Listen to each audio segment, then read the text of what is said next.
When someone hears the word comic book, they probably automatically start thinking about superheroes and capes and bam, wham, pow, and biff. But if you've been reading comics for a while, you undoubtedly know that there is more to this medium than superhero comics. One of my favorite genres, other than superheroes, for sure got to be horror. With the Halloween season upon us, I wanted to share with you today some horror titles that are guaranteed to make your Halloween this year a bit spookier. Right here, right now, coming at you.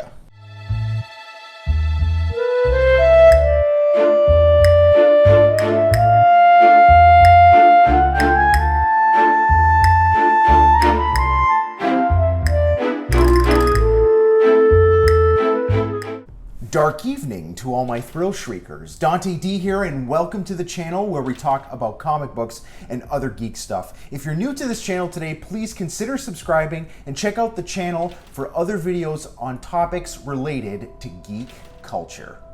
So, horror comics. One thing you're going to notice about this list today is that there aren't any modern horror comics on here, and that's not only because I prefer classic horror tales, and that doesn't mean that there aren't any good modern horror comics. As a matter of fact, there's some great ones out there. The Walking Dead, Lock and Key, and Witches by Scott Snyder, just to name a few. But nothing gets me into the Halloween spirit like a good old-fashioned horror tale.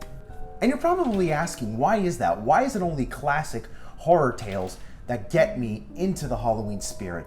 And that, I think, is because that a lot of the imagery that's associated with Halloween today actually comes from 1940s and 1950s horror movies, and especially 1940s and 50s horror comic books. And what do I mean by Halloween imagery? Well, for that answer, just look next door to your neighbor's Halloween decorations. What are you seeing? You're seeing ghosts, you're seeing goblins, you're seeing vampires, witches, hay, pumpkins, all of that.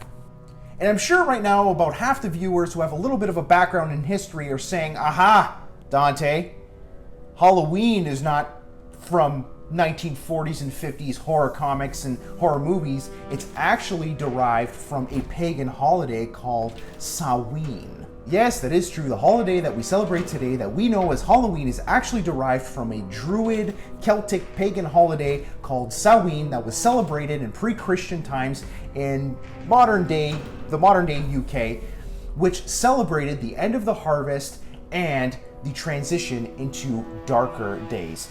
The people around this time also believed that the shroud between the spirit realm and the land of the living was thinnest during this time. Although we have the Druids to thank for this holiday, we can thank North American culture for refining it and making it the holiday that we know and love today. And by refining, I mean establishing those scary themes that are associated with Halloween and giving us that ghoulish Halloween imagery through movies, comics, so on and so forth. Anyway, enough of the Halloween history lesson. I'm sure you're finding it very, very interesting, but you're here for the comic books, so let's get into this list. The books that appear here are in no particular order. Hello, kiddies. It is I, the Crypt Keeper. Today I bring you another exhilarating tale. In this yarn, we are Sorry, I'm just having way too much fun with this. The first book we have on this list here is The Tomb of Dracula, classic horror comic from the 1970s, published by Marvel. Marvel started publishing The Tomb of Dracula after the rules on the Comics Code Authority were a little bit relaxed. So once they were relaxed a little bit, Marvel started experimenting with different genres, especially horror, and they gave us The Tomb of Dracula, which is the title that introduced us to the famed Blade the Vampire Hunter. Other than giving us Blade, The Tomb of Dracula as a standalone comic book series is absolutely phenomenal, and I would highly, highly recommend checking it out. Next, we have Werewolf by Night, another 1970s classic horror title published by Marvel Comics. And again, this is another amazing series as a standalone comic. It also introduced us to the famed Moon Knight in Werewolf by Night number 32, which is a super expensive book. But putting that book aside, like I said, this book here is just amazing. check it out, pick up the trade. Marvel's really great with putting out trades for all of these more obscure titles that they have from the 1970s. You will not be disappointed. I absolutely love Werewolf by Night, and I have it in my collection, and every year I try to take a peek at it just to get me into the spirit. Next on our list is the Crypt of Shadows, which is a 1970s Marvel horror anthology book, which ran about 21 issues from 1973 to 1975. Now, the thing you're going to notice about this anthology book here, which is the first anthology book on our list, is that a lot of the stories that appear in these issues are actually reprints of earlier horror stories that Marvel published in the 1950s. You're probably asking, if these are reprint stories, why wouldn't you just recommend the original ones? And that is because these books here, the Crypt of Shadows, they're actually a lot more accessible, and they're very, very cheap. You actually can pick up the original issues on eBay for not that much money. I think I bought near the entire run of the Crypt of Shadows comics on eBay a few years back, and I think I only spent maybe 30, 40, 50 bucks. Now, again, the prices might have changed. I don't really keep track of price fluctuations in the comic book market that much, but I remember them being very, very cheap. So because these are more accessible, that is why they are on our list as opposed to the originals. And just because they're mostly reprints doesn't mean there aren't any original stories. There actually are original stories that are included in these books from time to time. Next on our list, we actually have two books, which are actually companion books. That's why they kind of share a spot. And those are House of Mystery and House of Secrets, which are horror anthology books that were published by DC Comics. These are two very famed horror books from the DC roster of comics, which ran actually a really, really long time.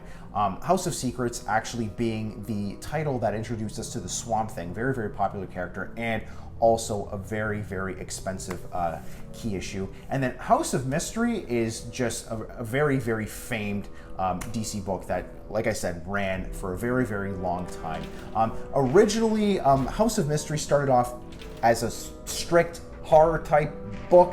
However, as time progressed and with that Comics Code thing and everything, they shifted their focus and dealt with more mystery and sci-fi type stories. And I think House of Mystery ran all the way up until the 80s. But I would highly recommend checking out issues from both these titles. They may be a little bit expensive, but there are trades available for them. And I would highly recommend checking out especially the horror stories from these titles. And speaking of the Swamp Thing, that would be the next book on our list. The Swamp Thing is a freaking cool character.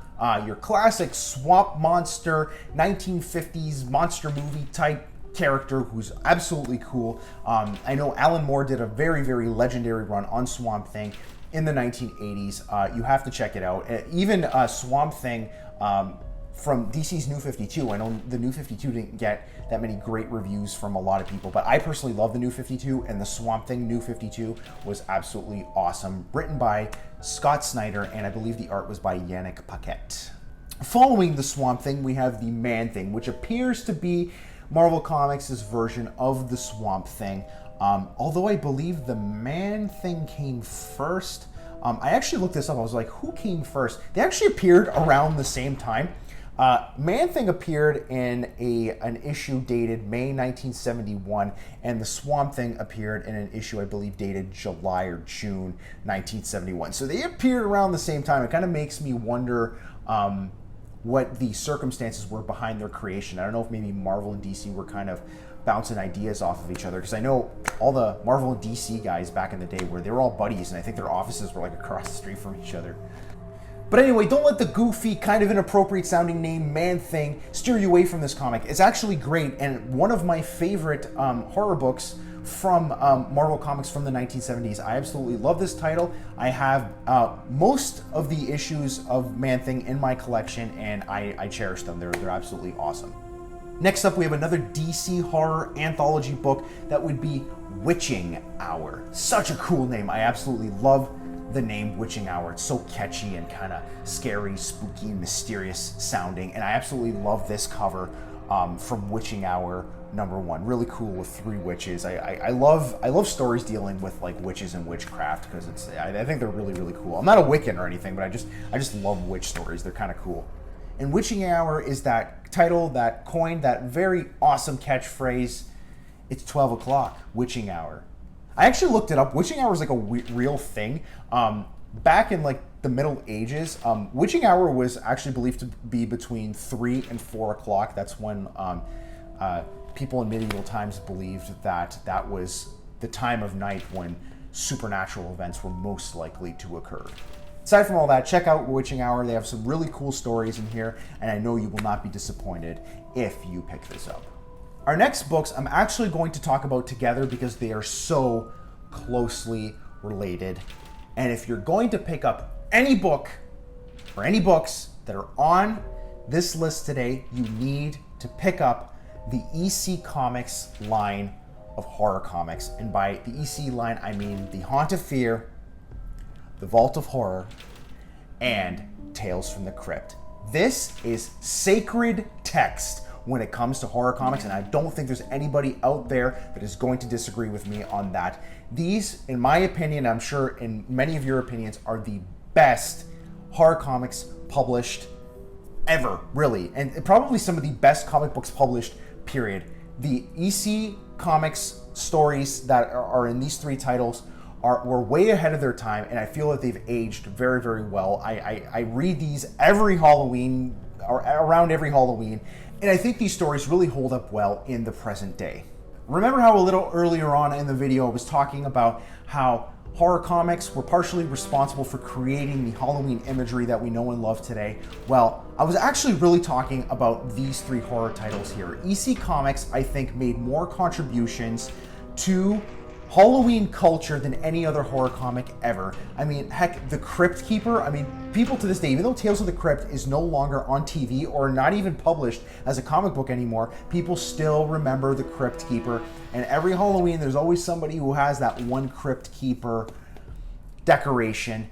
I was even watching a documentary on Tales from the Crypt, both the comics and the television show, and the producers of that show were like, we need to make the Crypt Keeper to Halloween what Santa Claus is to Christmas. And I think in a way they actually kind of achieved that. Nothing says classic horror stories more than the stories that are in these line of EC Comics books. They're just absolutely incredible. They deal with those classic Halloween themes, your standard scare fare, haunted houses, ghouls, goblins, all that stuff, and it's just awesome. I never get tired of it. Now, one criticism I have about the EC horror books, which is actually something I like about them, but I could see why it annoys some people, is that they can be a little formulaic. And this isn't just with their horror comics, it's with their crime stories and their science fiction stories too. They're formulaic in that they deal usually with a character or either a protagonist or an antagonist who goes throughout the whole story and eventually gets their comeuppance or just desserts for something bad that they did throughout the story. I know the stories are like that, but it never gets old. I know that that's what's going to happen in the story, but honestly, it never gets old. I love seeing this character go throughout the whole story and me thinking like, I wonder what's going to happen. I wonder what's going to happen to him. Oh, you're in for it. It's just awesome. Reading Tales from the Crypt, the Haunt of Fear, the Vault of Horror is fun no matter what. Not just for Halloween, but any time of year. They're just good, plain comic book reading fun and enjoyment. And I highly recommend you go out and pick them up. Now, you're probably asking, how the heck am I supposed to read these stories besides online? The back issues for a lot of these comics are super, super expensive because there are not many of them out there, and collectors love them so much. Well, I have great news for you. They're actually collected editions of these three titles here. They're called the EC Archive editions, and they're various volumes. Like I know Tales from the Crypt, I believe has 5 volumes. I actually have every single volume because I'm a huge fan of Tales from the Crypt, and I love them. Now, just be cautious when you're out there looking because there are actually 2 editions of the EC Archives. Originally, there was a company called Gemstone Publishing, which was publishing these EC Archives editions.